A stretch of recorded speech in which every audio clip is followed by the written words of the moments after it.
ഒന്ന് രാജാക്കന്മാർ 17 അധ്യായം 1 മുതൽ 24 വരെയുള്ള വാക്യങ്ങൾ. ഏലിയായും വരൾച്ചയും.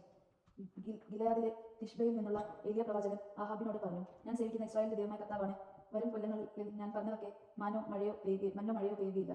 കർത്താവ് ഏലിയോട് അരുളി ചെയ്തു, നീ പുറപ്പെട്ട ജോർദാന് കീഴിലുള്ള കൊറിത്ത് അരുവിക്ക് സമീപം ഒളിച്ച് താമസിക്കുക. നിനക്ക് അരുവിയിൽ നിന്ന് വെള്ളം കുടിക്കാം. ഭക്ഷണം തരുന്നതിന് കാക്കകളോട് ഞാൻ കൽപ്പിച്ചിട്ടുണ്ട്.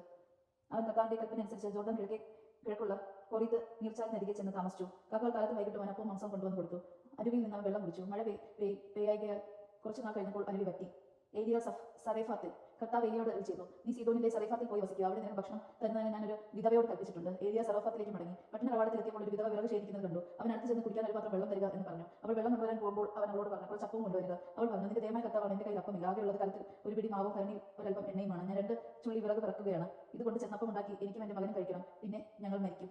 ഏലിയ അവളോട് പറഞ്ഞു, ഭയപ്പെടേണ്ട, നീ ചെന്ന് പറഞ്ഞതുപോലെ ചെയ്യുക. എന്നാൽ ആദ്യം അതിൽ നിന്ന് ചെറിയൊരു അപ്പം ഉണ്ടാക്കി എനിക്ക് കൊണ്ടുവരണം. പിന്നെ നിനക്ക് മകന് വേണ്ടി ഉണ്ടാക്കിക്കൊള്ളുക. എന്തെന്നാൽ ഈ ഭൂമിയിൽ മഴ പെയ്യുന്നതുവരെ കലത്തിലെ മാവ് തീർന്നു പോവുകയില്ല, ഭരണിയിൽ എണ്ണ പറ്റുകയുമില്ല എന്ന് ഇസ്രായേലിന്റെ ദൈവമായ കർത്താവ് അരുളി ചെയ്യുന്നു. അവൾ ഏലിയ പറഞ്ഞതുപോലെ ചെയ്തു. അങ്ങനെ അവളും കുടുംബവും അവനും അനേക ദിവസം ഭക്ഷിച്ചു കഴിഞ്ഞു. ഏലിയ വഴി കർത്താവ് അരുളി ചെയ്തതുപോലെ കലത്തിലെ മാവ് തീർന്നു പോയില്ല, ഭരണിയിൽ എണ്ണ പറ്റിയുമില്ല. ആ ഗൃഹനായികയുടെ മകൻ ഒരു ദിവസം രോഗബാധിതനായി രോഗം മൂർച്ഛിച്ച് ശ്വാസം നിലച്ചു. അവൾ ഏലിയയോട് പറഞ്ഞു, ദേവപുരുഷ, എന്തുകൊണ്ടാണ് എന്നോട് ഇങ്ങനെ ചെയ്തത്? എന്റെ പാവങ്ങൾ അനുസ്മരിക്കാനും എന്റെ മകനെ കൊല്ലാനുമാണോ അങ്ങോട്ട് വന്നത്? ഏലിയ പ്രതികരിച്ചു, നിന്റെ മകനെ ഇങ്ങ് തരിക. അവളുടെ മടിയിൽ നിന്നെടുത്ത് ഏലിയ താൻ പാർക്കുന്ന മുകളിലത്തെ മുറിയിൽ കൊണ്ടുപോയി കട്ടിലിൽ കിടത്തി. എന്നിട്ട് ആവശ്യത്തിൽ പ്രാർത്ഥിച്ചു, എന്റെ ദൈവമായ കർത്താവ്, എനിക്കിടം തന്നവളാണ് ഈ വിധവ. അവളുടെ മകന്റെ ജീവൻ എടുത്തുകൊണ്ട് അവിടെ അവളെ പീഡിപ്പിക്കുകയാണോ? പിന്നീട് അവൻ ബാലന്റെ മേൽ 3 പ്രാവശ്യം കിടന്ന് കർത്താവിനോട് അപേക്ഷിച്ചു, എന്റെ ദൈവമായ കർത്താവ്, അവന്റെ ജീവൻ തിരികെ കൊടുക്കണമേ. കർത്താവ് ഏലിയോട് അപേക്ഷ കേട്ടു. കുട്ടിക്ക് പ്രാണൻ വീണ്ടും കിട്ടി. അവൻ ജീവിച്ചു. ഏലിയ ബാലനെ മുകളിലത്തെ മുറിയിൽ നിന്ന് താഴേക്ക് കൊണ്ടുവന്നു അമ്മയെ ഏൽപ്പിച്ചുകൊണ്ട്, ഇതാ നിന്റെ മകൻ ജീവിച്ചിരിക്കുന്നു എന്ന് പറഞ്ഞു. അവൾ ഏലിയോട് പറഞ്ഞു, അങ്ങ് ദൈവപുരുഷനാണെന്നും അങ്ങയുടെ വാക്ക് സത്യമായി കർത്താവിന്റെ വചനമാണെന്നോ ഇപ്പോൾ എനിക്ക് ഉറപ്പായി. ദൈവജനമാണ് നാം കേട്ടത്. നമുക്ക് ദൈവത്തെ സ്തുതിക്കാം. ക്രിസ്തു അങ്ങേക്ക് സ്തുതി.